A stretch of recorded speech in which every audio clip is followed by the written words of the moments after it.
more importantly, what is that picture over your right shoulder? What stadium are you in there with the blue seating there? I see there. Let's see where over my other right. Did you Your mean this other one? right. Thank you. That's that Iowa education. Oh, yeah, baby. What's up? It's Chris Sims and the Chris Sims Unbuttoned podcast, and we got Paul Burmeister here today. What up, Paulie? How you doing, man? How you doing? I'm good. Doing you know good.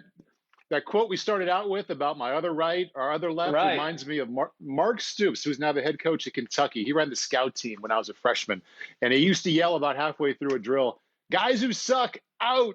Guys who stink, in." And so my mind went right there when I had the right. No, your other right. Yeah. Well, the old Stoops brothers, they got lots of good sayings. They got lots of personality, that's for sure. And I used to have to deal with them, especially, when Bob was the head coach at Oklahoma. They made my life hard for a little bit of time there. Yeah, they definitely did. But, hey, we got a good podcast today. We got 30 through 27 in the quarterback countdown.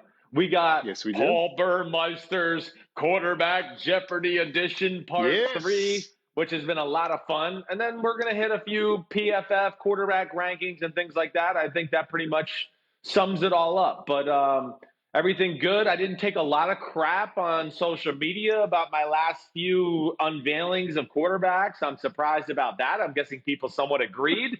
But I have a feeling coming soon I'm going to ruffle some feathers, especially next week. For sure. Is this a good or bad thing that people are agreeing with you and not complaining too much? What do you think? I like it. I'm glad. I sometimes do get exhausted about seeing the negativity and having to try to defend my thoughts and articulate them to where I can get people that I know maybe don't know a ton about the sport or haven't been involved into it to kind of just see things the correct way, or at least with the way I'm trying to paint them, however it may be. So, yeah, it's been fun, and it hasn't been too bad so far. Other than one guy from Miami who just can't believe everybody's ranked ahead of Tua.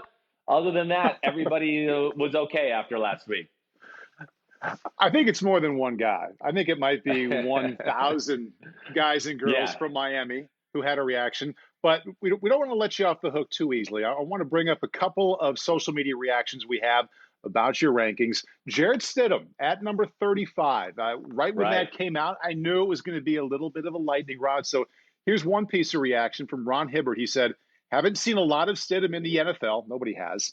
But we saw plenty in college, and Tua was 100 times better." What do you think? Well, that's just going to be strictly, that's like a team comment again. If you put Jarrett Stidham with that Alabama team last year, Stidham would look a lot different in college. So, and I would sit there and tell you that, no, I think Stidham would do better than Tua. I'm sorry. Yeah, that's how I see it. Again, we got to stop taking all these team things and putting it on one person. It's driving me absolutely fucking mad because it's constantly, this is all I argue with people, on anything, radio, other podcasts. It's the team won, the quarterback. The team lost, it's the quarterback. No, it's not as simple as that. Jarrett Stidham's last year in college football, he had the worst offensive line out of any of the quarterbacks coming out in the draft. No big-time receivers to really talk about. They were a mess. He had no chance to succeed. And again, you got to stop looking at it that way. The best quarterback in football was losing games more than he was winning them his last 2 years in college. That's because even for as great as Patrick Mahomes is, he couldn't carry that team. How come he couldn't beat Oklahoma? What's wrong with him? Why did we draft? Man, we shouldn't have drafted him in the first round. He can't win the Big 12? The Big 12 sucks. It's flag football. I can't win? Oh, that's right, because nobody else on his team can help him, and he can't do it himself. So, that's what I would say to that. And we just have to stop. I'm trying to beat that into people's brains more than anything. Yeah, and since you and I have been talking quarterbacks like this for the last couple of years, it's been a regular part of your feeling when evaluating whether it's Tua or Stidham or quarterback in last year's draft. Was there something from you, like as growing up as a fan, or when you were playing at Texas, or your years in the NFL, that really hammered that home to where now you wear it as part of your evaluation? Well, I saw it growing up, it was a good year. The Giants. Oh, Phil Simms, he's great. He's amazing. Oh, the Giants, don't make the playoffs. Well, Phil Simms, he stinks. What's the problem with him? That's just so that started it to where I want to go Goes like back on to your some of dad, those. yeah. Well, yeah, because I can remember some of those years going, man, that was like one of my dad's best seasons. He played phenomenal that year. I don't, what did you want him to do? He can't cover the, other guys or, block people, whatever it is. And then I saw it firsthand with myself. I would get credit in games and go, well, I didn't do anything special. I was 17 for 24 for 210 yards and a touchdown. And people were treating you like, hey, you won the game. You pulled it out. You did it. And it used to bother me.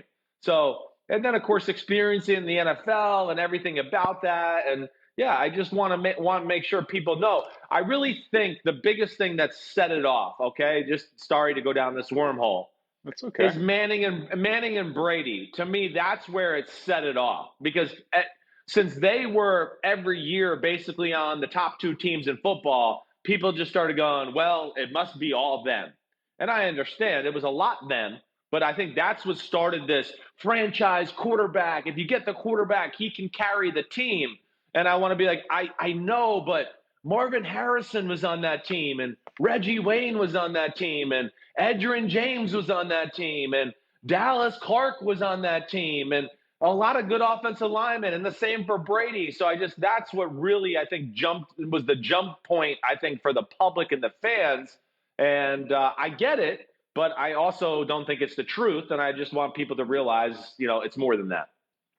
When we were at the height of watching that rivalry, I'm thinking 02 or 03 to 2011 ish. Yeah. Is there one of the quarterbacks there that you think, reputation or perception wise, kind of got the short end of the stick? Well, you mean out of those two, basically? Out of those two, Brady and Manning, well, yeah. Well, yeah, especially early on. I mean, Peyton Manning couldn't win the big game. Oh, Peyton's not good. He chokes in the clutch. Oh, that's right. No, he doesn't. He chokes. No, has nothing to do with Richard Seymour and Ty Law and Bill Belichick's great game planning, which he, I don't know, stifled Joe Montana's and the Jim Kellys of the world before. Had nothing to do with that. It was all Peyton. He choked it. He lost the game by himself.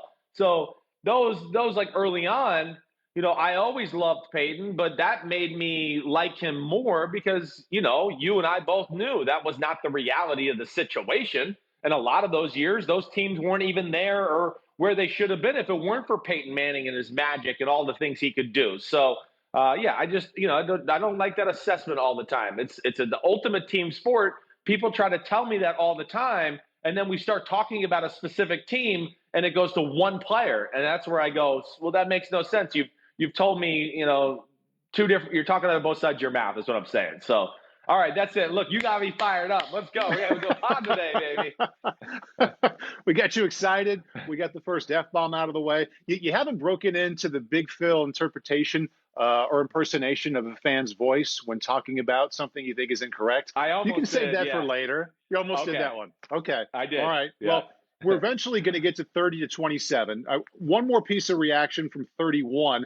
You had Nick Foles ranked 31, and this whole Nick Foles, Mitchell Trubisky is a big part of the quarterback discussion of the offseason. Randy says, how does Foles know the offense better than Trubisky? Because he played with Nagy in Kansas City for 2 games 5 years ago.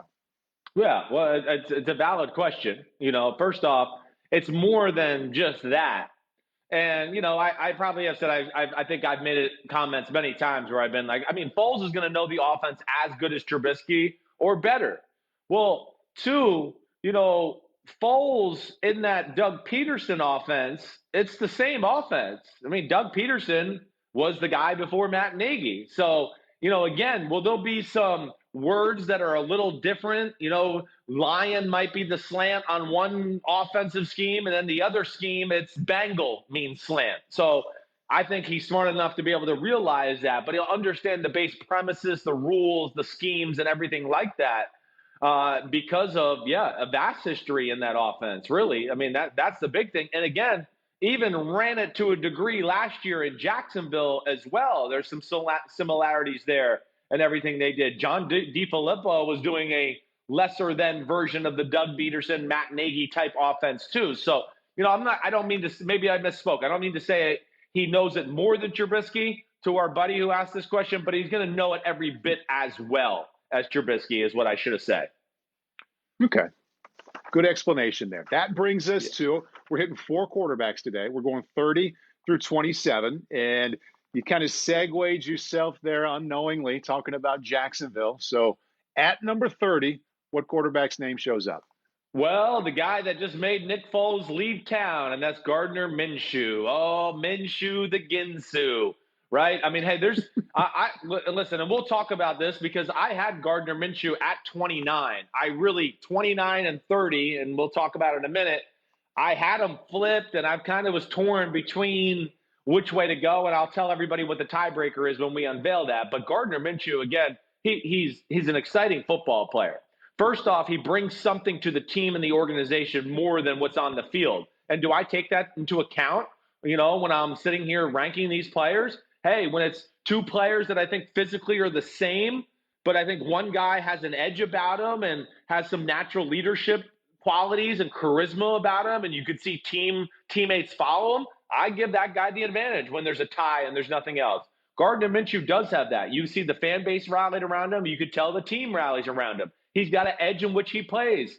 Paul, he's big, and he can make some things happen when there's nothing there to be had. He is a good athlete, and he's a good thrower. I'm not going to sit here and tell you it's a great arm. It's below NFL starting quarterback average arm. That's the truth of the matter.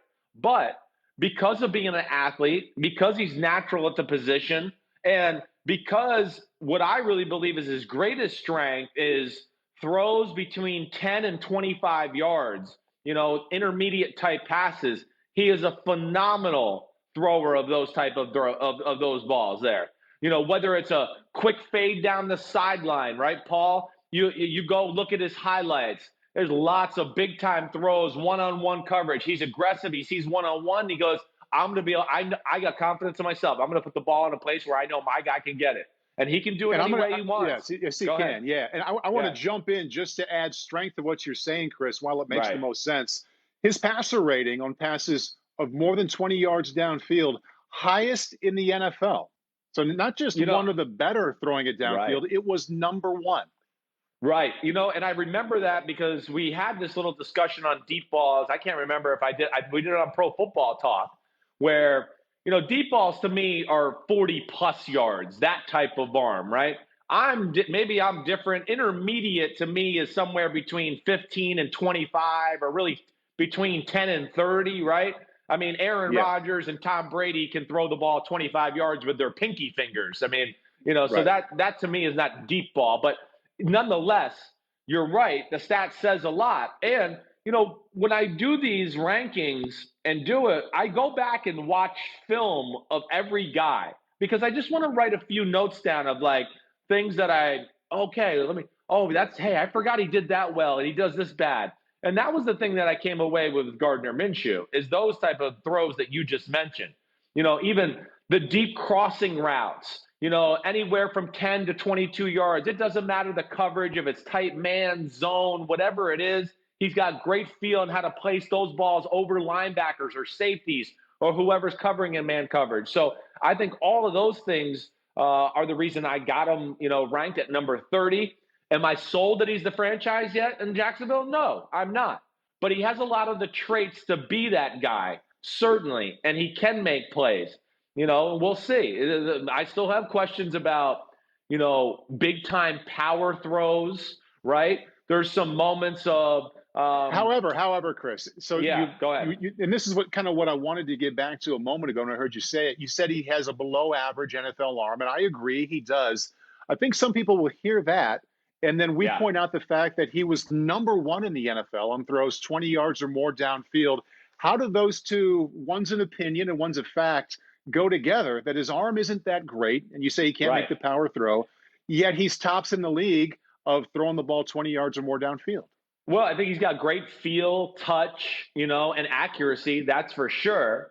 Now, again, when you need a 45-yard missile post down the middle, that's not going to be like his strength.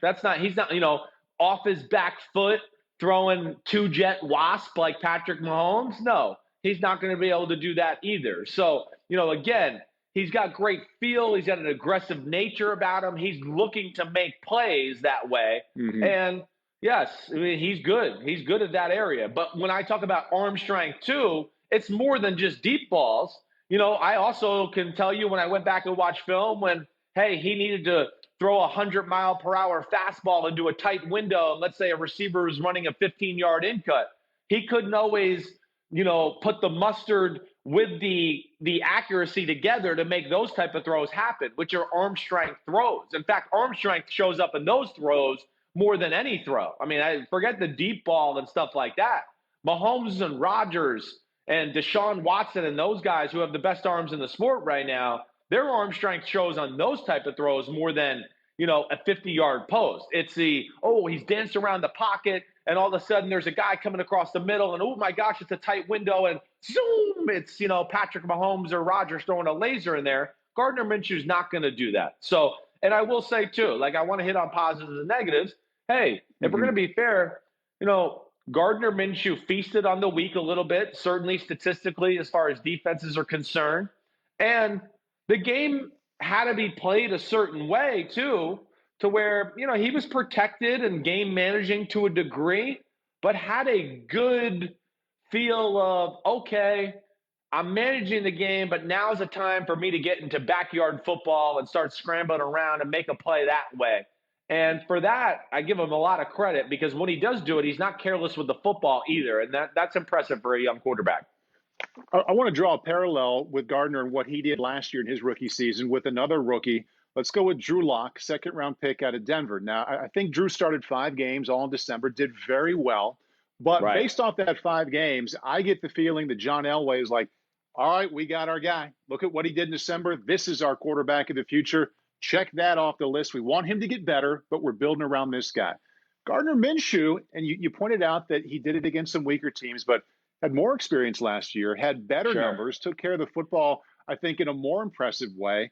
You mentioned Dave Caldwell, the GM, should be proceeding like, okay, a little impressed, but I'm not totally sold yet. If you're playing the other side of the coin and want to say Gardner's our guy for the next 10 years, what do you say? Well, I would say, first off, I mean, like we're talking about, he's got to prove it on the field. He hasn't done that. But, what I would say is you got a guy that's played a lot of football, and he's very natural at the position. And while his physical tools might not blow you out of the water like a Drew Lock, because Drew Lock can make some throws, and you just go, whoa, like that ball exploded out of his hand. What a throw. No, it's not going to be about that. With Gardner Minshew, it's going to be – a little bit of a mixture of, hey, a guy who knows how to really run the offense efficiently, can make all the throws, even though he's not going to make our jaws drop doing it all the time. And then, every now and then he's going to make a play where he's going to buy time in the pocket or scramble or do something like that where you go, man, there was nothing open or, the protection was bad, but look at our quarterback made a play. And, he can do those things. It's just going to be about, can he do it consistently, for another year or two to solidify himself as that guy in Jacksonville. And that's really where we're at in this countdown. We got a lot of guys here who right now got a chance to be the guy, but we don't know if they're truly capable of being that guy. And they're going to have to earn it and prove it to us all this year to get more years with this team or more years with another team as a starter. And I think that's where we are with Gardner right now. But like we started it off, I think you and I both see a guy that has starting quarterback qualities and starting quarterback charisma and leadership. And I think that's what Dave Caldwell and Jacksonville see, and they're hoping that all works out. And also the risk-taking, which you talked about very well with the fact that he pushes the ball down the field. A lot of talented quarterbacks don't have that internally. And I think I saw that in those 12 games he started last year. Gut feeling, you laid it out there well. He's put himself in a position to be the guy if he plays well for the next couple of years. What do you think? Are we going to be talking about him as Jacksonville's quarterback in 3 years, or is it going to be a little more flash in the pan like? My gut feeling is that we will. Yes, we will. Now, and again, I don't know if he's ever going to jump into the top 10 quarterbacks in football type conversation, but I think with the way he plays and the tools he does have, he could be a guy right there on the verge of the top 10 if he can continue to improve his game and play clean and do all those things. But the big thing is, too, Paul, like we always talk about, hey, I like the support system he's got down there. There's some talent.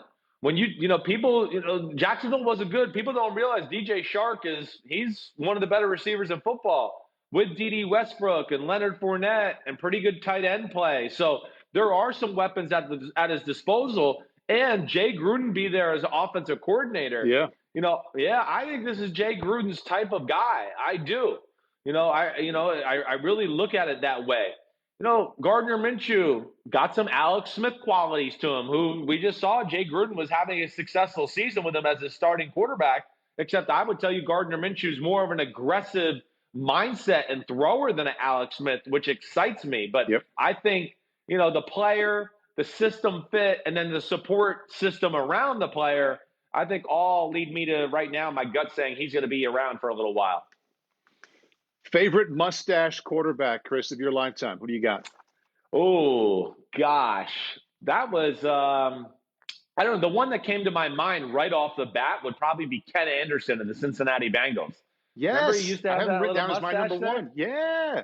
Oh, yeah. good. Borderline Hall of Famer, Ken Anderson. Was super efficient back when a lot of quarterbacks who were even winning games weren't that efficient.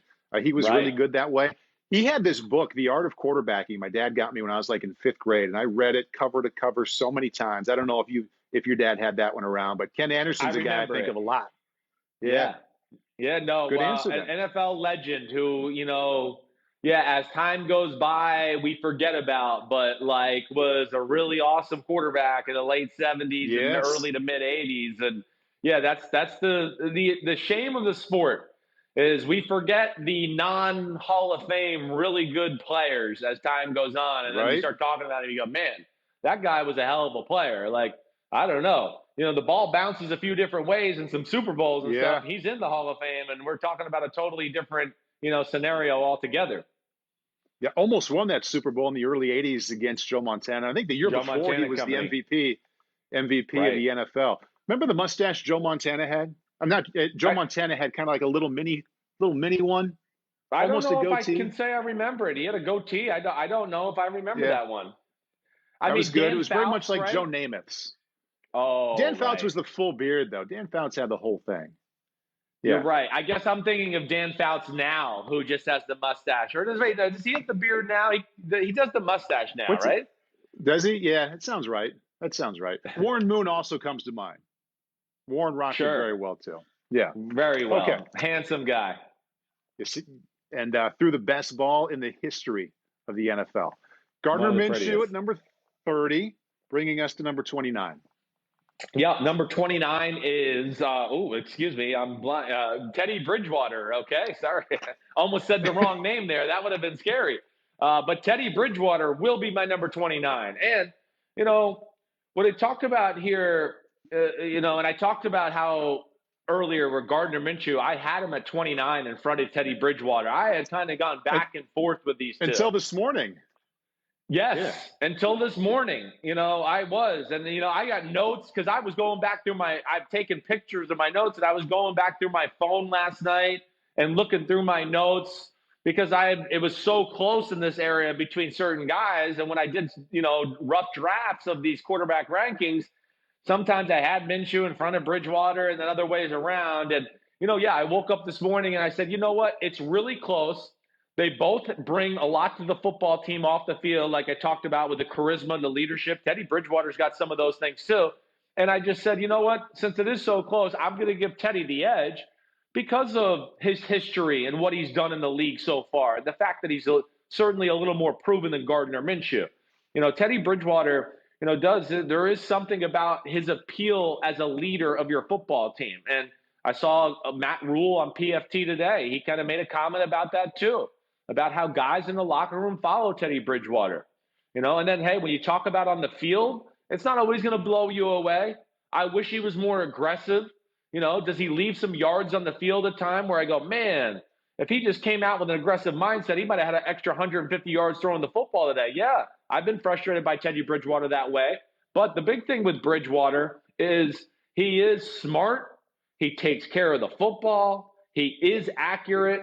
And once he gets a feel and some comfort level for the game, he will start to take some chances. And when he does, he is capable of making some throws and some plays on the run to where this is why I just gave him a slight advantage over Gardner Minshew as far as that's concerned. I think there's also some real unique parts of his story, Chris, that make him easy Oh, to respect and I think easy to like as well. I'm just going to run down the list.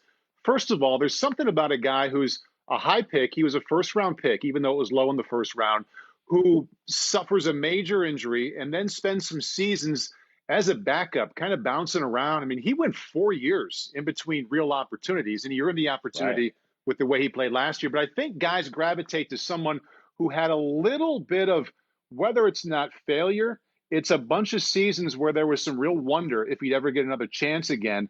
And I think players, offense or defense, young or old, automatically respect somebody like that. I think you're 100%. Yeah. You as a player, when you see a guy that Teddy Bridgewater, who's gone through what he's gone through, and always has a smile on his face, always willing to work. Anybody you talk to is always tells you he's got this positive frame of mind, and then between then overcoming that and having success. Yeah, players respect that. You're showing people in the locker room that whoa, one, this guy loves football and he's willing to work at it. And I think that goes a long way in the locker room, as you know. And I think Teddy Bridgewater, he shows that he wanted to be a starting quarterback and he wants to be great in the NFL and all those things. I think he wears those thoughts and feelings on his sleeve to a degree. So the story is amazing. It really is. I mean, I wasn't sure he was ever going to play football again, and now he's making $22 million a year in a really good spot that I think has a system and players around him that fit his skill set. And he has a chance, just like we're talking about these other guys. We don't know if he's really the guy yet, but Mm-hmm. we see parts of his game and we see his game to go, I think he can be. I'm pretty sure he can be. And this is going to be a big year for Teddy Bridgewater. My biggest complaint, like I told you, is I want him to be more aggressive. If he's more Yep. aggressive, he will stamp his fate right in Carolina, and he'll be the guy. But if it's so, I'm going to always look for short completions and manage the offense and do that. They're going to look for somebody else new at quarterback. I don't think he's going to be Right. able to take the approach. And I'm sorry I'm talking so much, but I don't think he's going to be able to take the approach of what he did in Minnesota and New Orleans, which was, I'm going to let the game come to me. I'm not going to mess it up. And finally, when I get a feel and the play caller gets a feel, I'll make a few plays and make it happen. That's really what he did last year in Minnesota. They played defensive football, they ran the ball, and he just made a few plays every game. He's not going to be able to get away with that in Carolina. I don't think so. If he has a year or two of like that, they're going to be back in the draft looking for a quarterback, and he'll be moved back to being a backup quarterback somewhere. So this is his chance. He's got the weapons. It's a system that fits him, and let's see what he does with it. You mentioned the system, and that's Joe Brady, the 30-year-old offensive coordinator who was at LSU last year. He was the passing game coordinator there and had a lot to do with their success, with that aggressive mindset that Joe Burrow Right. had. But he'll be calling plays for the very first time. And he gets Teddy Bridgewater, as you mentioned, has a history of nice success, but also conservative decision making and a conservative Right. style of play. How do you Right. think Teddy's history and the way he's played goes with the system of Joe Brady, who was aggressive in the 1 year we had to evaluate him, but there's no Joe Burrow and Chase and Jefferson going up against lesser competition now either. No, that's right. It's not going to be as easy as what Joe Burrow made it look like, And hey, what Joe Brady was doing at LSU was very advanced for college football. In the NFL world, that is going to be basic stuff in a lot of ways. This is like he ran Sean Payton's first 2 weeks of installation pass offense in college as the meat and potatoes of his offense. So he's going to have more, and you're right, he's not going to have a one-on-one mismatch every time a team plays man and just go, okay, I want to pick this guy and do that. Now, I will say, he's got some talent there.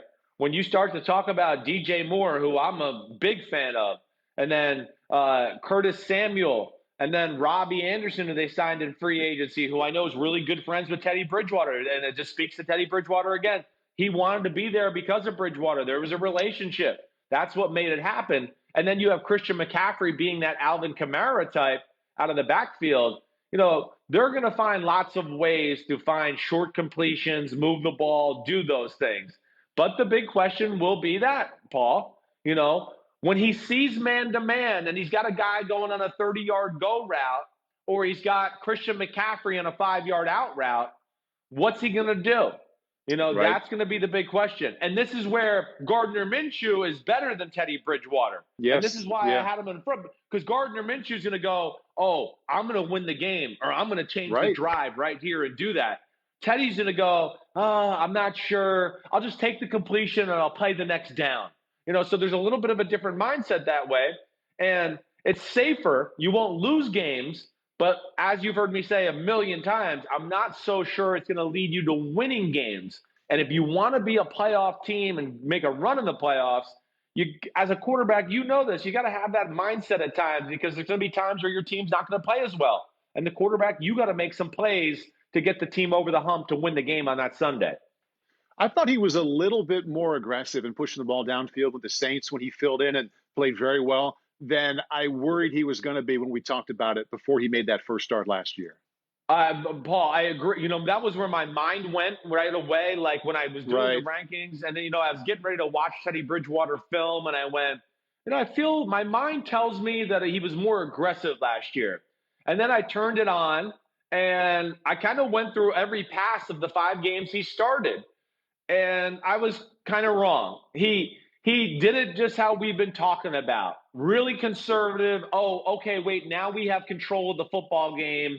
I'll start to take a few shots and chances down the field. He played 5 games.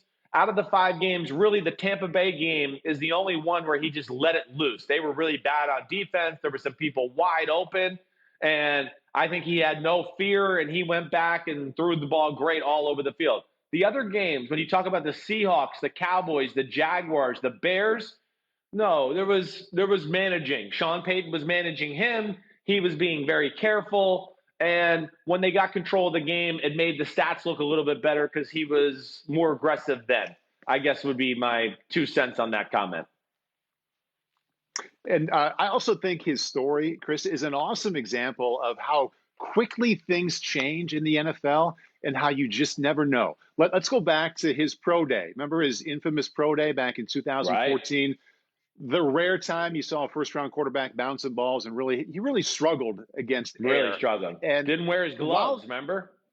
Didn't wear his gloves, and that was the big deal. I remember I saw him the night before. I don't know why he was staying there, but the hotel where we stayed to cover the event, he came in and he had this giant bag of footballs. He had all of his footballs that he was going to use the next day. And you know how we are about footballs. I mean, he was probably getting them just perfect and just right. So he was thinking about all the things that we think about when we get down to the weeds of throwing the ball, but yet he didn't have his gloves on. But at that moment, that day, like if you could have put your arm around him after that performance and said, hey, it's going to be okay. The next 6 seasons are going to be up and down, be a major injury. You'll get one more chance later in your 20s. And oh, by the way, the guy you're attached at the hip with is 23 years old, and he's coaching linebackers at William and Mary right now. He's going to be your offensive coordinator. So good luck these next few years, but it's really going to count when you get to your late 20s in Carolina. It's amazing. It really is. And, again, he played his cards right, too. And the fact that he, latched on to a place like New Orleans with Sean Payton, helped everybody see the talents he has. It helps everybody feel better about him now. I mean, Carolina feels good. They go, we saw him play last year. He played for Sean Payton. He must be good. Sean Payton paid him pretty good money to be a backup. He must have liked him. So that was a phenomenal move for his career. And that's what Jameis Winston's hoping to do now. He's hoping to strike Sean Payton gold here as well. But, yeah, it's an amazing story. And I think it just, the broader point to what you're saying, Paul, is it just speaks to the guy. I mean, this is why you saw Minnesota Vikings players so distraught when he did get hurt. You saw the loyalty that Mike Zimmer, the head coach, had to Teddy Bridgewater, because I think he is that quarterback in the locker room that, makes a head coach feel good. Okay, this is the leader of my troops. So we'll see what Teddy Bridgewater can do with it this year. Let's see if he can run with it and solidify himself in a spot here and become the starter. 2 quarterbacks in at number 30, Gardner Minshew, and at 29, barely, you had those 2 flip-flopped throughout the week, Teddy Bridgewater, bringing us to number 28. Number 28, Ryan Fitzpatrick, Miami Dolphins, Fitzmagic. You want to talk about gutty, gritty, career journeymen. I mean, that's Ryan Fitzpatrick, Fitzmagic. I always say he's got a shamrock up his ass. I know that. He's got an Irish last name, and there's a shamrock Not two stuck up there rockets. somewhere. Yeah. Yeah. Two shamrocks, not two rockets, two shamrocks. Because, I mean, you knew wherever Ryan Fitzpatrick went, you went, oh, well, that starting quarterback's going to get hurt, and Ryan Fitzpatrick will be the starter in week 2 or week 3 or something's going to happen. And it seems like that's how it's played out really his whole career. It's amazing. But, Ryan Fitzpatrick, when he's hot, he is awesome to watch. I think, this is why I got Ryan Fitzpatrick at 28. When he's hot, he can do things like what we saw in week 17 last year. He's throwing lasers all over the field against the New England Patriots, and you're just going, this is unbelievable. He's just making one play after another. He's tough as hell, hangs in the pocket. He'll run and lower his shoulder, and he acts like he's 250 pounds. So he brings some excitement to the team that way. But the reason he's number 28 and, teams always look to replace him is because he is inconsistent. And he can have moments of, holy cow, how did he miss that open receiver? Or, holy cow, he's missed the last 4 receivers who are all open. And then he can also be careless with the football, as we know. So he's a very hot and cold type quarterback that way. I think that's what I'll always remember Ryan Fitzpatrick as. Yeah. But he was 35 last year. And so how did he move up 7 spots, which is significant considering last year was, a lot of up and also a lot of down. Yeah, it was. But I think, last year, the one thing I look at is more up than down, certainly. And of course, some of the down early in the year, if I'm going to be true to Ryan Fitzpatrick or myself, I can't sit there and blame it on him.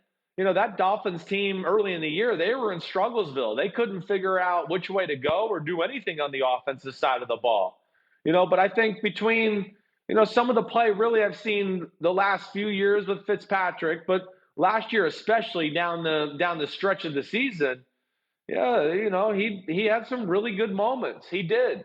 And, a guy that I wouldn't be shocked if has another solid year this year, maybe gets replaced during the season at some point by Tua, but just wouldn't be shocked if he's in a similar situation next year with another team if he continues to do this, because it's not amazing ability, but it's good ability. It's a good athlete. It's a good arm.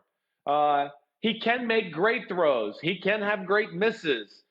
It's a very long, deliberate, over the long motion delivery, which can lead the ball to spraying all over the place and the ball being batted down. And he can play small at times. But, I guess what I'm saying basically is the end of the year, the last 6-8 weeks of the season kind of made me think differently of Ryan Fitzpatrick.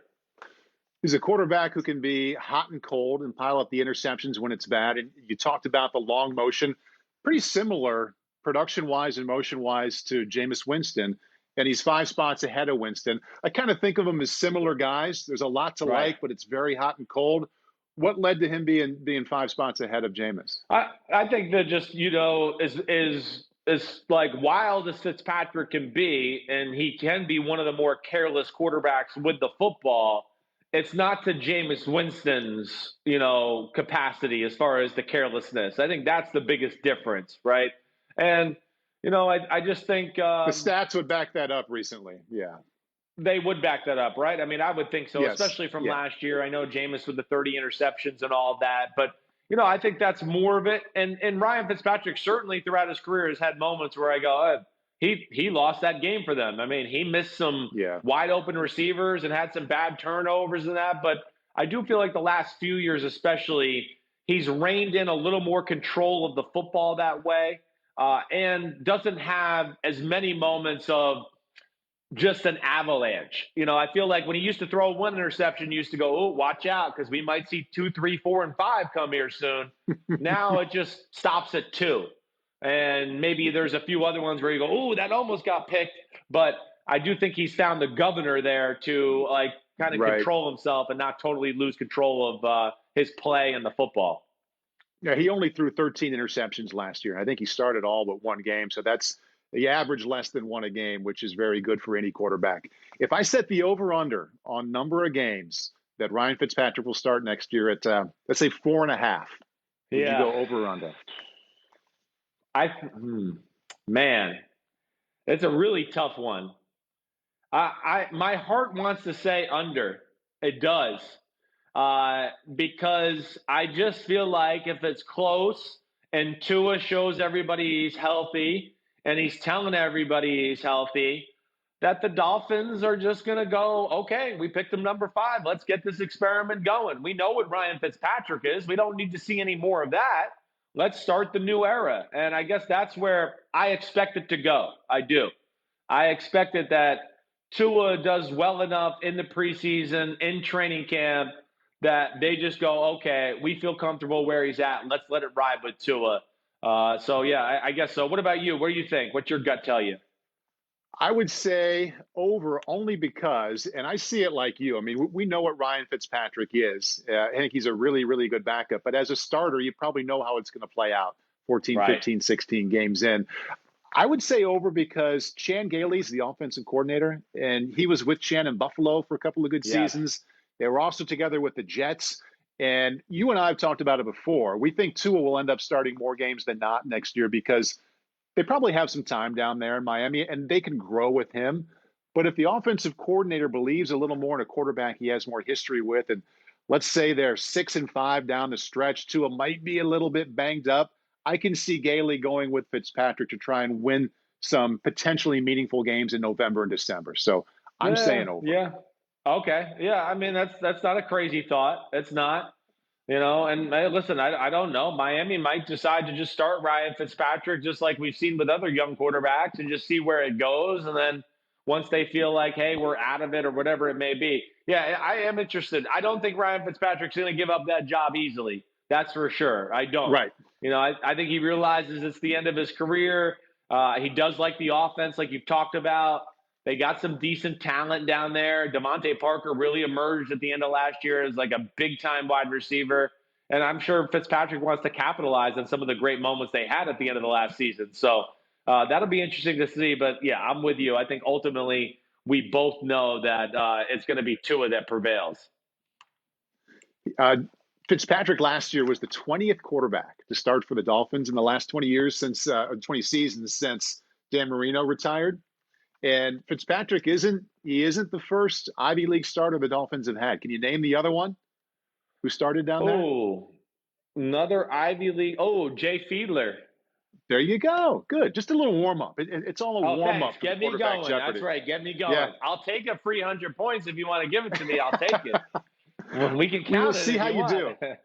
We'll see how you do. If you're 0 for the first 4, when we get to that point, maybe we'll throw in that bonus 100 for that one. But I was reading the names of the quarterbacks who started since Marino. There's so many. I've got a couple connections to them. Do you have any connections or relationships or funny stories about some of the guys who have tried to replace Marino down there? Gosh, well, I mean, of course, was around Chad Pennington a lot in my younger years when he was, just leaving the Jets and going that way to the Dolphins. I was in camp with Jay Fiedler when I was with Tampa Bay. They brought him in to be a backup. He was, at the time, dealing with some shoulder issues and never ended up playing because those shoulder issues weren't just not right. But yeah, those two right off the bat I'm thinking about. And then I just got to think a little bit more. But why? Who else you got experiences with? Well, first of all, my roommate at the Combine in 1994, Gus Frerotte, who started for like every team in the league. At some point, Gus was down there and started, did a nice job. Sage Rosenfels went to the other school in Iowa. He went to Iowa State. Right. But he's a fellow Iowan. Great follow on Twitter, by the way. I think you would appreciate. I know. Sage is he's a witty, smart guy. He's very funny. Has some good thoughts each and every day. And Trent Green started a little bit down there. And Trent and I played against each other in college, worked together with the Chiefs and NFL Network. So those are my 3 Kevin Bacon-ish connections to the Dolphins starting quarterbacks. 6 degrees of separation there. Yeah, right. I hear you. Yeah. All right. So we're 3 in, buddy. 3 out of 4. Only 4 on the list today, bringing us all the way to number 27 on your top 40 list. Number 27, the Red Rocket, the Red Rifle, whatever he is. It's Andy Dalton. He's red. Yeah. He's red. I know that. That's right. He's a backup quarterback that's better than some starters in the NFL. I know that too. And that's why I made him here. But Andy Dalton, hey, I don't even know where to begin with him here. First off, one of those guys that is, probably a little disrespected for what he did in his career to this point, anyways, because the Bengals don't go to the playoffs, or he did go to the playoffs for 5 straight years and they didn't win a game or anything, win a playoff game that way. I understand the Bengals moving away from Andy Dalton. That it had run its course. They wanted to see if they can get some new blood, some new energy in there to lead their organization. But Andy Dalton, to me, hey, he's a guy that, I think could be anywhere from 20 to 32 on a given year, really. I really look at it that way. Last year. What's the highest you would have had him, Chris? What's the highest you ever would have had him? I know. I'm thinking about, probably 3-4 years ago. I think he was dancing around right like 15, 16, somewhere in that area, right?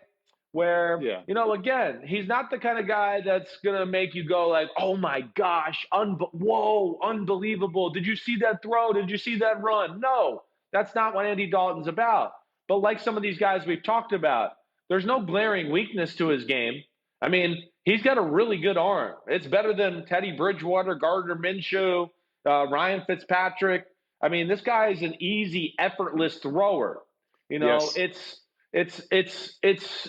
for NFL starters, it's probably above NFL average strength, somewhere in there, not much above it, but throws a pretty ball. It's perfect spirals. They're easy to catch. Deep ball's pretty good. Hey, is it always been perfect in clutch time? No. Has he had moments of being careless with the football? Definitely. And I think the reason he's in the position he's in, and, like some of the other guys we've talked about or whatever, I just don't – he's not the type of talent that, hey, our team's beat up, our defense is hurt, or we're not at full strength on the offensive side. He's not the kind of guy that you go, oh, okay, well, we'll give the ball to Andy today, and we're going to let him throw it 45 times. He'll carry us through, and he'll give us a chance to win at the end of the day. No, that's not what he is. He's not. But if you give him some support and a little run game and some receivers to throw to, he's going to make good decisions, nice throws, and he knows where to go with the ball. And he'll occasionally make a wow type throw.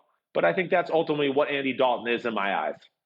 Are you surprised that he didn't surface somewhere as the starting quarterback heading into next year? Well, no, I'm not surprised. I mean, I thought there was a chance, New England might flirt with them. I really thought that the Chicago Bears would try to get Andy Dalton. That was the team I thought more than anybody was going to make a play for him.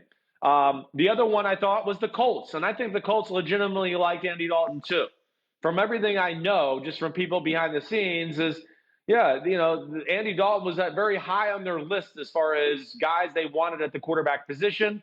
But it seems like at that time, Cincinnati was asking for too much in a trade. And then, of course, Phillip Rivers was just a free agent, and he had some history with them as well. So, no, I knew he had a chance, but I can't say that I'm surprised. And I got to say, too, for most teams in football, I don't think you want Andy Dalton as your starter right now. You don't. I can understand the Colts wanting him. But if I'm a new franchise and, hey, we know what Andy Dalton is.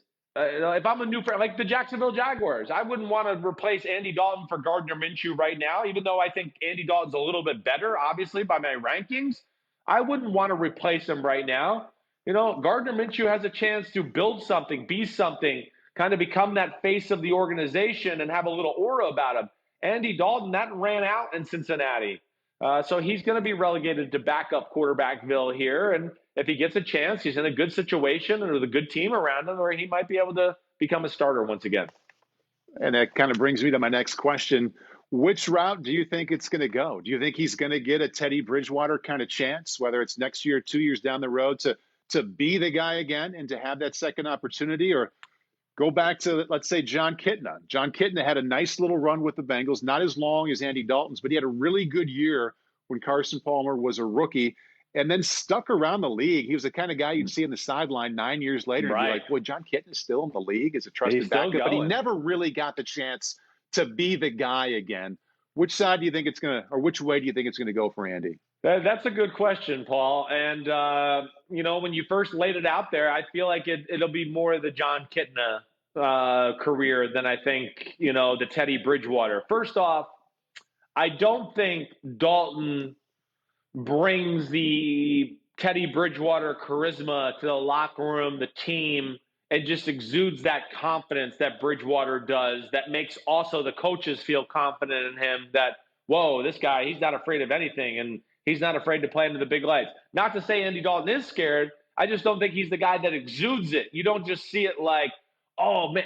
When he walks in the locker room, you don't go, whoa, there's Andy Dalton, there's the man. I bet you when Teddy Bridgewater walks in the room a little bit, it's like, oh, look, he's talking up a storm and he's laughing and whatever else, and he's entered the room.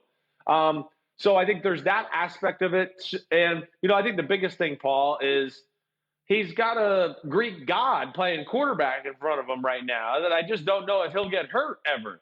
That's the way. I mean, Dak Prescott, other than Cam Newton, you have a fight between all 32 quarterbacks. I think Cam Newton's going 1, and I'm probably going to pick Dak Prescott as number 2. He's just such a big, strong, physical man, and I just don't envision him start. That's what I mean. I don't envision him getting hurt to let Andy Dalton have that chance to kind of, further along his career once again.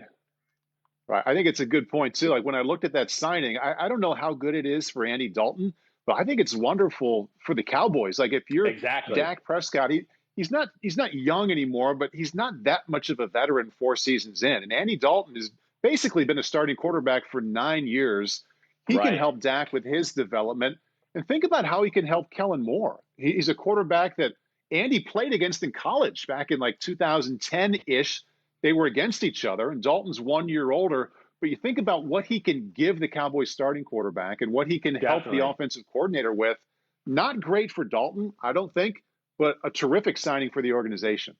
Yeah, it is. It's a great insurance policy. Again, I know the Cowboys, they didn't go to the playoffs. I don't care. I still look at that roster and go, if things click and they stay healthy, I think they're a Super Bowl caliber type roster. They're going to be a pain in the butt. And if Dak did go down, he certainly got some support and a good offense and some receivers around him to make it happen. But, yeah, that was a brilliant signing by the Cowboys. A lot like what the Saints did. The Saints were good. Last year they said, well, we're a Super Bowl team. We can't, afford if Drew Brees gets hurt for 5 weeks to where we go 1-4 with some schlepped backup quarterback, and all of a sudden we're out of the playoff race.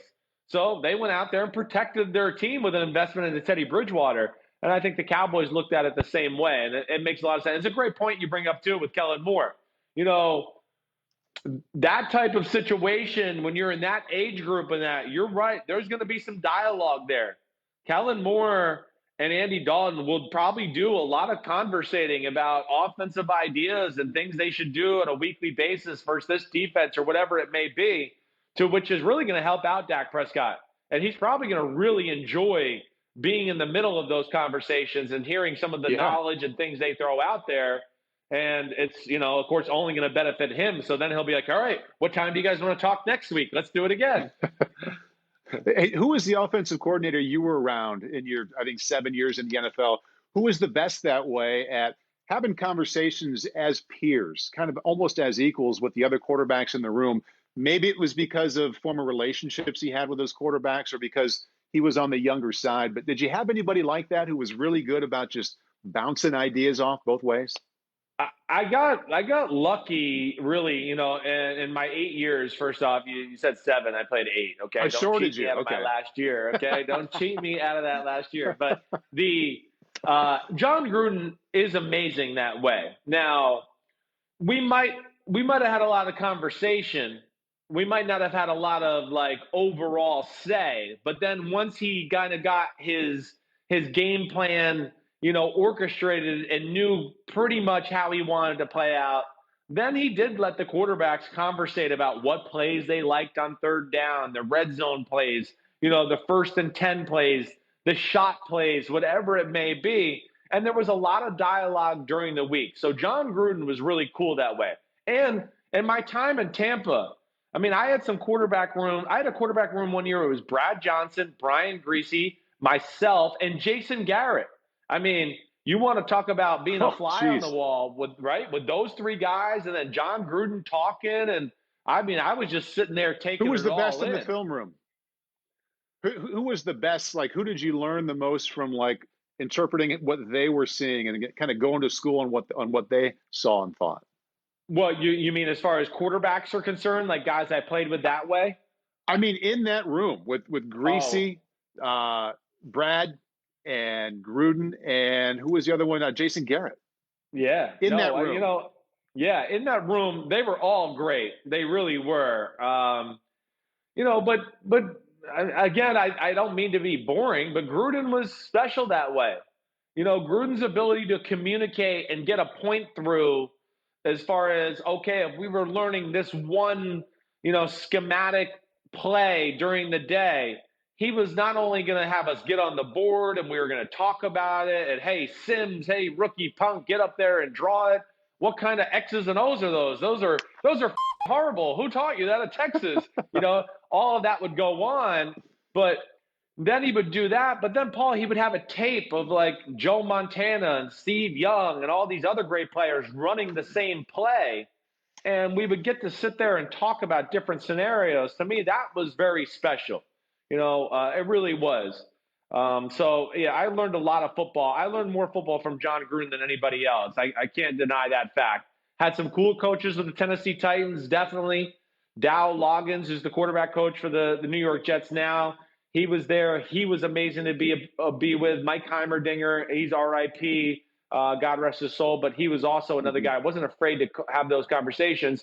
And then I would be lying to you, too, to say I didn't learn a whole new facet of quarterbacking when I went and played for Josh McDaniels in Denver.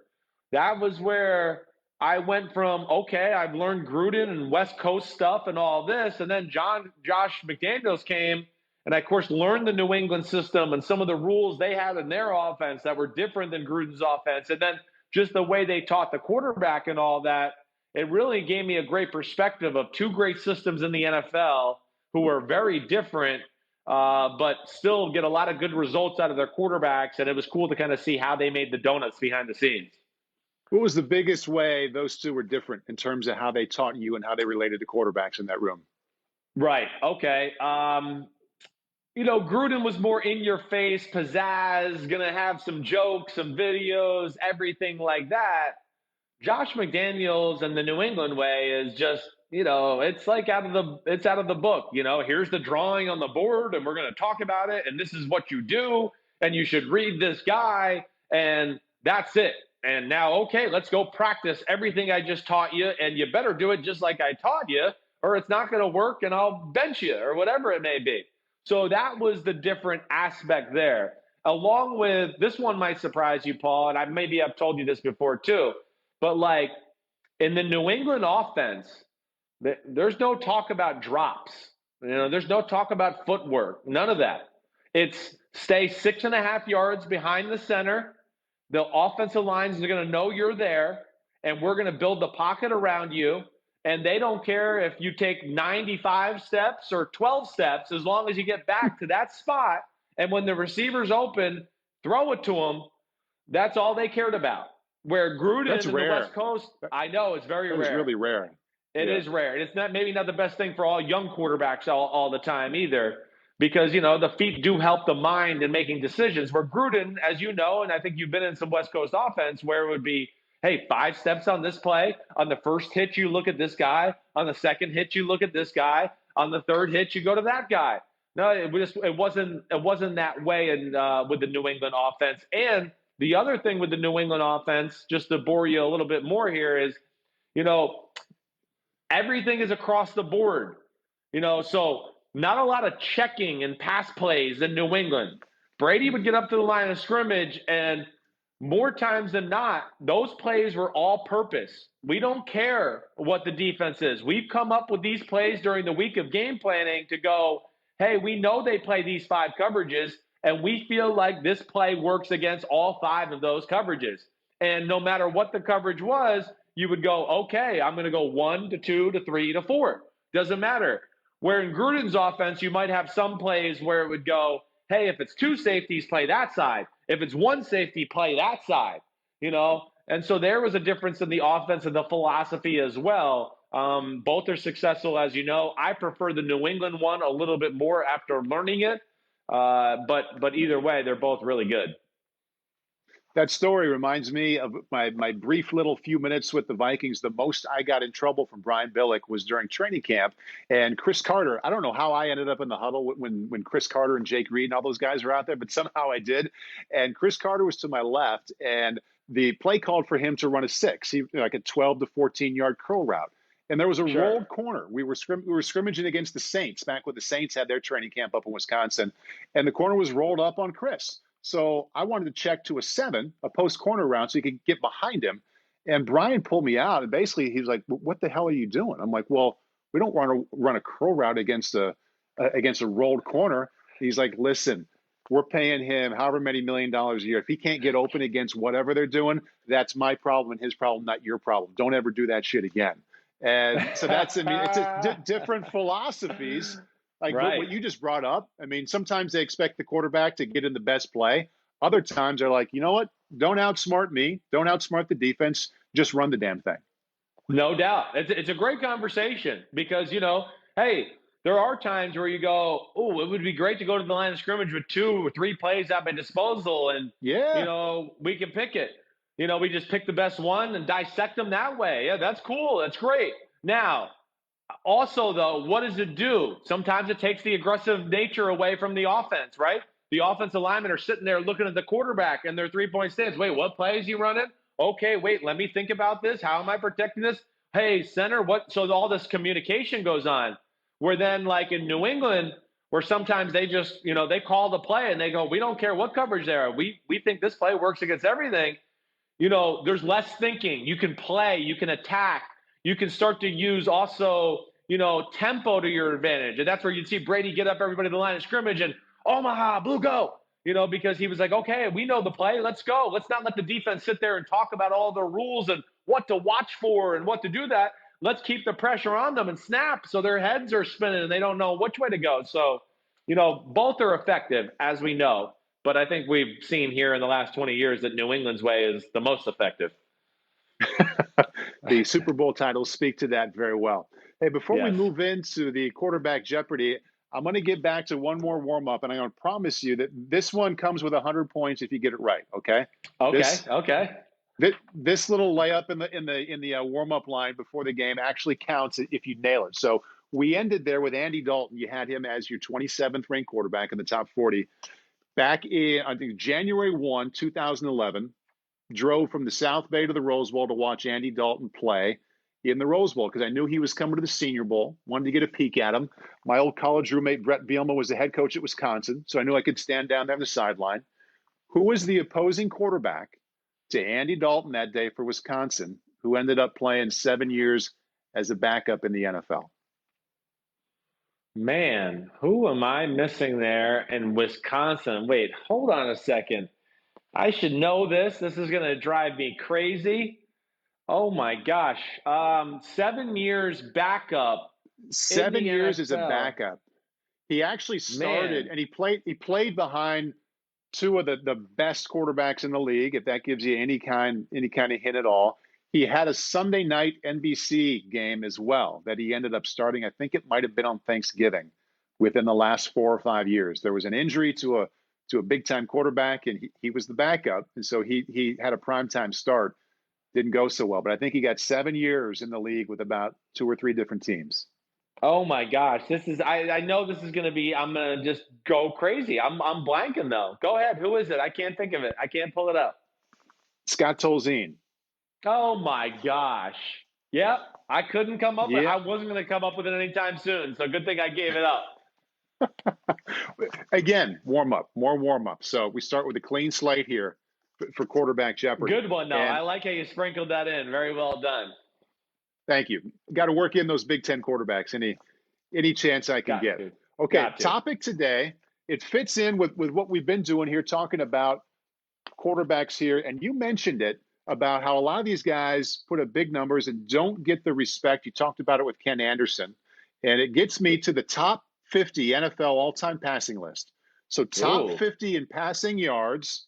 And the reason we go there today, because the last two quarterbacks you talked about, Ryan Fitzpatrick, who's 38th, Andy Dalton is 43rd, all-time passing yards in the league. Those two guys show up. So the topic today, to play off of that, is top 50 quarterbacks played with 4 teams or more, journeymen. So we got journeyman types who are not in the Hall of Fame and likely won't be in the Hall of Fame, but piled up Wow. some big-time numbers. Okay, I it's like a it. lot of words there. A lot of words there, but we're talking journeymen, pretty good players who have Yes. massive numbers. Gotcha. I like it. I'm with you. I think I should know these. I don't know what happened to me, but my pen exploded during this podcast, and as you can see, I had some issues here. But all right, cool. Let's do it. I like this a lot. There we go for 100. This quarterback was originally drafted by a team we discussed heavily today already.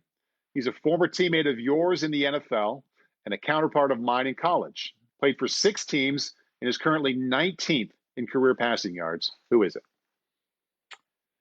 Okay, so he played for 6 teams. He was a counterpart of yours in college, like counterpart of mine. Like I played against him. Okay, right, and he's a former right. teammate of yours. Yes, I know. I want to say Kerry Collins. You are correct. Okay, Stay good. there. It Yes. was one of those where I was like, wait, am I missing some other? You start to get scared when you're out of the league for so long, and you Right? start to go, wait, I hope I remember all the guys I played quarterback with. All right, Kerry Collins, that's good. How many teams did you say he played with? That's what made me. 6. Played for 6 Yeah, teams. that's where I was like, wait, I didn't realize Kerry ended up playing with 6 different teams. So that's where I was a little. I was. You were with him in Tennessee, right? Yeah. Right, for two different years, in 2008 and 2010. 2008 was the best team I was ever on in my 8-year NFL career. We were the best team in football. Kerry Collins was amazing. We were the number 1 team in the AFC. Kerry had a great year. It was Chris Johnson's rookie year. And, man, we lost the divisional playoff game to the Baltimore Ravens. We kind of dominated the game and turned the ball over 3 times inside the 10-yard line going into score. And that's why we lost. Joe Flacco's rookie year. That was the start of the Joe Flacco era in Baltimore. Right. Kerry was drafted high, first round by the Carolina Panthers back when they were a pretty young franchise. Had some good years with the Giants too. Some postseason success there. Went to I Super believe. Bowl. Right. Yeah. Yeah. And was a New Orleans Saint for a while. Was a Raider for a while, and was teammates with you as a Titan. I was surprised to see him top 20 all time at 19. I knew he had a great run. I didn't know he had that many good years. Okay, you're 1 for 1. Right? Yep. Nice job. Okay, for 200, this former Heisman Trophy winner played 21 seasons for 7 teams. His best season came in the Ravens in their first year in Baltimore. He threw for over 4,000 yards and a career-best 33 touchdowns. But he also infamously threw 35 picks in one season early in his career. Who am I talking about? Whoa. Oh, my gosh. There was so much information thrown at me right there. Okay, wait. First off, you said this guy. Let me review. Yes, go ahead. Let me reread it because I agree. It is a lot to take in. So, former Heisman Trophy winner, 21 seasons for 7 different teams. His best season came when the Ravens were in Baltimore for their first year, over 4,000 yards and 33 touchdowns. Vinny Testaverde. Yes, there you go. There it is. I thought the Heisman Trophy winner thing would give it away. It did. It gave it away so hard that I was choking my ass off over here going, wait, I got to know this. I know all the Heisman Trophy winners, at least from, my lifetime. And but I forgot. I forgot that he made that switch with that Cleveland Browns team. He was a quarterback for Bill Belichick and the Cleveland Browns and then went to Baltimore. Yeah. Right. People who were around him speak really highly of him. And what comes to mind most for me, Kirk Ferentz was the offensive line coach there for Bill when they were in Cleveland. And then he was on the staff with Marcia Broda in Baltimore. And he's an old school guy. He's an offensive line kind of guy. It's not easy for a quarterback to impress him with his toughness. And he cannot say enough good things about Vinny Testaverde. I don't know if you've been around. You've probably been around a number of guys who played with him too. But he earned a lot of respect in those 21 seasons. Yeah, well, he is. He's tough. He's no nonsense. He's a great guy. He played on some offenses that didn't have great talent. You never heard him blame anybody or make excuses or do anything like that. His talent was greater than what people realize. And I Right. got, Paul, I caught passes for him one day right before the quarterback challenge in 1992 or something like that. Him and my dad wanted to go over to the football field to throw the ball around just to be ready for the competition the next day. And I'll still remember Yeah. Vinny Testaverde was airing it out. He threw a few balls, 80 and 81 yards that day. Whoa. And yeah, Whoa. I remember I was on the other end catching them going like, oh my gosh, because my dad had a good arm.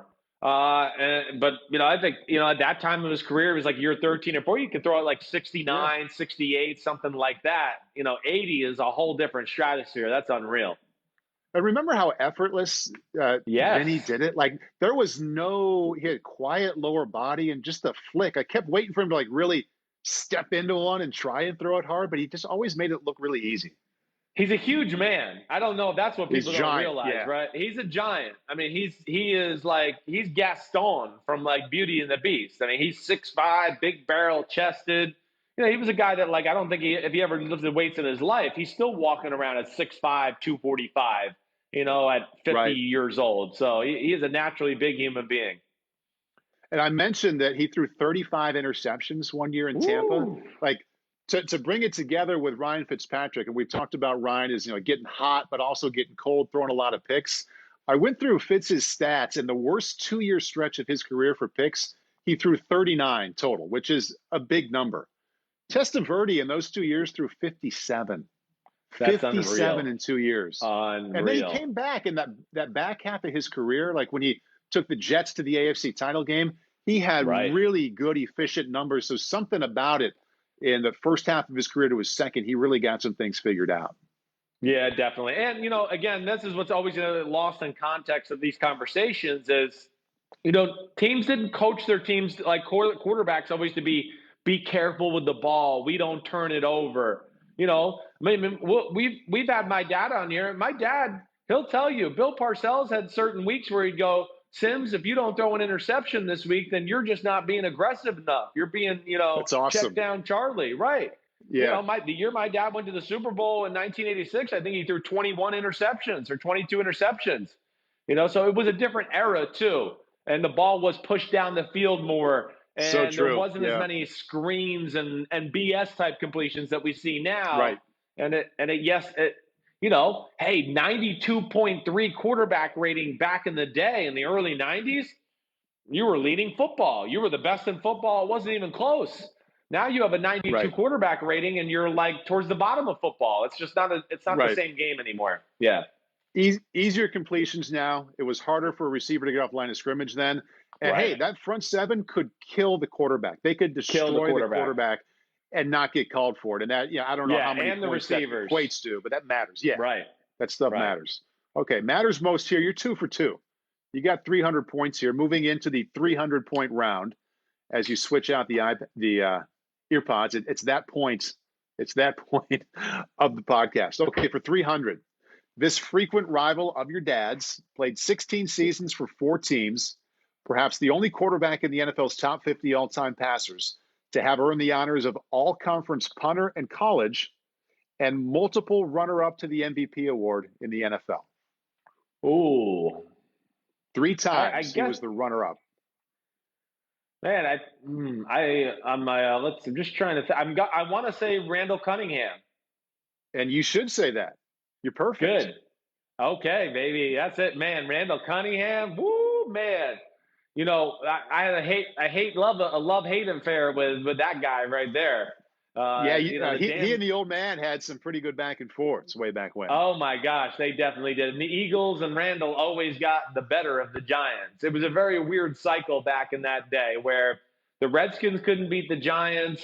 The Eagles couldn't beat the Redskins, and then the Giants couldn't beat the Eagles. There was this like 3-way weird cycle we had. But, yeah, he drove me crazy a lot of times in my youth. And, man, he was the first of his kind, right? I mean, that first guy where we were like, whoa, like dual threat. He could throw the ball 80 yards in the air, but he could take down the sidelines and run for 80-yard touchdown too. I mean, we really hadn't seen anything like him. He was one of my favorites as a young kid. I remember my high school coach who played defensive end at Iowa and then played about 5 seasons in the NFL for the Baltimore Colts. He pulled me aside at some point in high school and said, "Hey, it seems like you're probably going to play in college. I want you to tonight, it was a Monday night, I want you to watch this quarterback for the Eagles for his toughness. Watch how often he gets hit and keeps getting up and making plays." And that's when I hear or see Randall Cunningham, it's the first thing I think of was my high school coach who valued toughness, wanted me to pay special attention to him to see how he competed quarters 1 through 4. Yeah, they were. I mean, those were some of the toughest teams I ever saw. Those late '80s Eagles, early '90s, right? Right. I mean, I used to fear for my dad. I mean, there's no joke. No Sure. joke. I really was. I'd be going to Giant Stadium on a Sunday when the Eagles were coming to town, going, "Man, I hope they don't hurt my father today." I mean, that was a real thought right? in my head. Yeah, many a Sundays.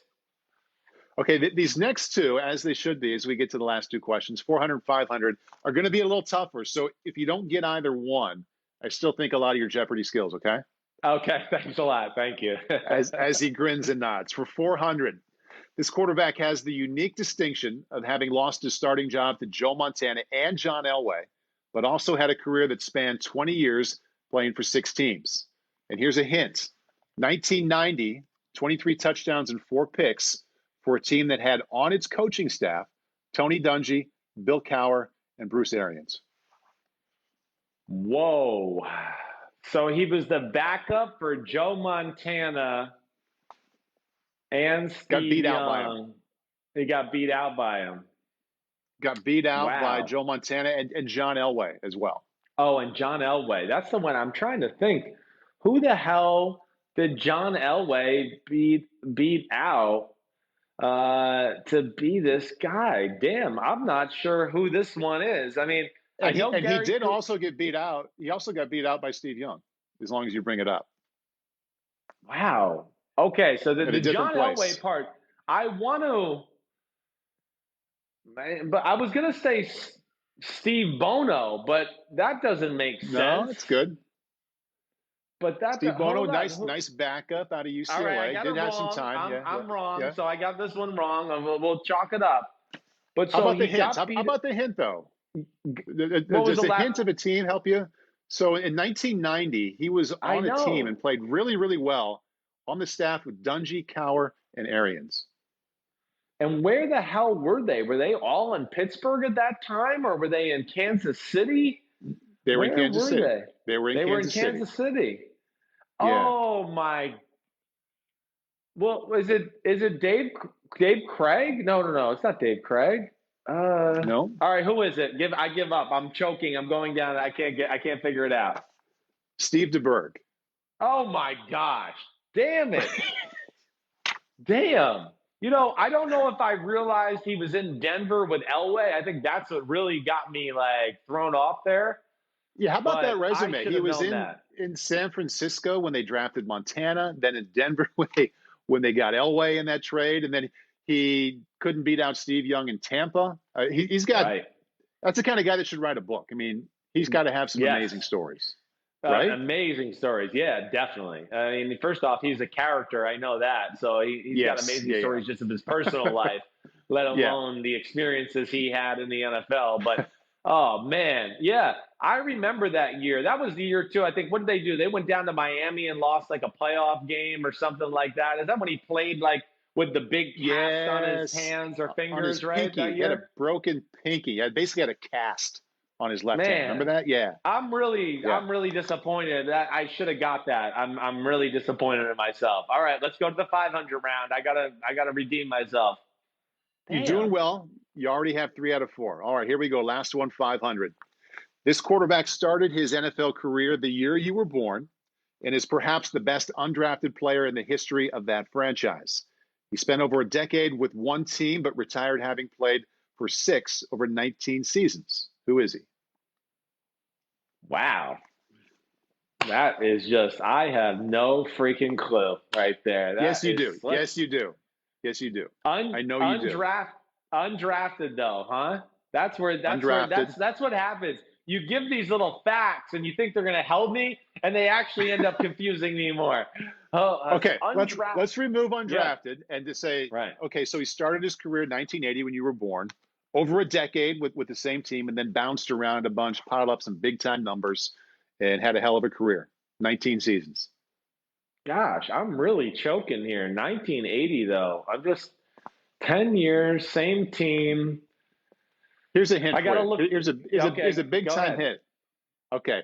At some point in this podcast, in the last however long we've been talking today, you have said his name in this podcast. Oh, that's horrible. How dare you do that to me? That makes it even worse. So it's not Gardner Minshew. Yeah. It's not Teddy Bridgewater. Damn, this is really, I can't think of who this would be. 10 years with the same team? I'm just looking at teams, just so you know. I'm not cheating. I'm just looking at teams. Over 10. It was 12 years. You had a dozen seasons with his first team. Was he in the NFC or the AFC in that first team? Well, that is a tricky question. And the fact that I say that should help you. Yes. So technically, AFC, when he was at that time? At that time. Okay. All right. I'm going to just throw this out there because I have no clue. I'm gonna hope that it's Dave Craig again. There you go. Yes. Okay. Yes. I don't know if that should count. I was gonna say that you said his name 1 minute ago. Yeah, right. That would have given it away. Yeah. That would have been too easy. There you go. You got 4 out of 5. All right. I don't know if I got that last one. That's questionable. The Jeopardy buzzard might have got off. See, Pete did a little lightness is on my ear. Pete says no. It doesn't count. He says it doesn't count. I don't know if I realized that Dave Craig was undrafted. I don't know if I knew that part of it. So that's what that's where I was like, wait, who am I missing in that conversation there? But undrafted, man, great career. Out of an NAIA school that I don't even know if it exists anymore. Milton College in Wisconsin. Wow. Yeah, I know nothing about that. And I had no idea at all. But, man, him to Steve Largent back in the day. I know, right? Pretty damn good. And then other thing I'll think about always with Dave Craig is either Steve Largent, of course, Superdome games. I'll always think of fumbles because, I know you retired like the number one fumbler in the history of the sport at the quarterback position. That's right. Yeah. And then I'll always think of him escaping from Derek Thomas. Yes. Who's going to get, his 8th sack or 9th sack of the game, and he escapes him and throws a touchdown pass to win the game on the last play. I think he sacked him like 7 or 8 times that game, yeah. Yeah, right. Yeah. That's all I always remember. All right, good stuff, man. I like it. I like the Jeopardy. And Pete Dimilettis just gave me one thing. What did he say? No Milton College anymore. It shut down in 1982. Yeah. 1982. So all right, there we go. Yeah. We are full of facts today. And we'll be back more on Thursday with more facts. Okay? So get yourself ready. Paul, awesome job today. Thanks for asking all the right questions. QB Jeopardy is quickly becoming one of my favorite things every week. Good no doubt about it. You the man. You're a good sport. Chris Sims Unbuttoned. We'll continue on Thursday with the quarterback countdown. Please, let's talk about it. Social media, whatever you want to know, whatever aspect of the game you want to talk about at the quarterback position that has to do with these rankings. Don't be scared. There's no such thing as a stupid question. But that's it. We're out. Peace out. You the man. Bye-bye.